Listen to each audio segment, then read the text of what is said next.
అమెరికాలోని అత్యంత కఠినమైన 60 ఏళ్ల కిందట మూతపడిన ఆల్కాట్రాజ్ జైలును తెరవాలని అధ్యక్షుడు ట్రంప్ నిర్ణయించారు. కాలిఫోర్నియాలోని ద్వీపంలో ఉండే ఈ జైలును తెరవాలని అధికారులకు ఆదేశాలిచ్చానని ఆయన వెల్లడించారు.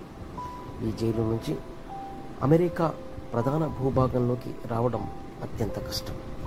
చాలా కాలంగా అమెరికా దుర్మార్గమైన, హింసాత్మకమైన, తరచూ నేరాలు చేసే వారి వల్ల ఇబ్బందులు పడుతోంది.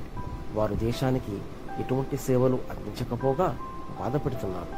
గతంలో ఇటువంటి అత్యంత ప్రమాదకరమైన నేరగాళ్లను అత్యంత దూరంగా ఉండే జైళ్లలో ఉంచాం.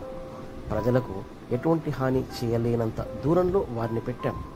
అటువంటి కఠిన శిక్షలను మళ్ళీ తేవాల్సిన అవసరం ఉంది.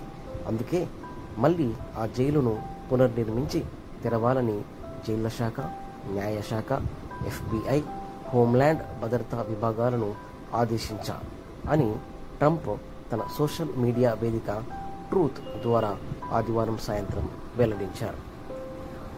బలమైన సముద్ర అలలతో పాటు అత్యంత చల్లని పసిఫిక్ నీటితో నిండి ఉండే ఆల్కాట్రాజ్ జైలు ఖైదీలకు నరకం లాంటిది. ది రాక్ అని పిలిచే ఈ జైలులో గ్యాంగ్స్టర్ అల్ కపోన్, జార్జ్ మెషిన్ గన్ కెల్లీ లాంటి కరుడుగట్టిన నేరగాళ్లను ఉంచారు. దీనిపై సినిమాలు నిర్మితమయ్యాయి. 29 ఏళ్ల పాటు మనుగడలో ఉన్న ఈ జైలు నుంచి తప్పించుకోవడానికి 36 మంది 14 సార్లు ప్రయత్నించారు. వారందరూ దొరికిపోయారు. అధిక నిర్వహణ ఖర్చుల కారణంగా 1963లో ఈ జైలును మూసివేశారు. ప్రస్తుతం ఆల్కాట్రాజ్ ద్వీపాన్ని పర్యాటక కేంద్రంగా మార్చారు.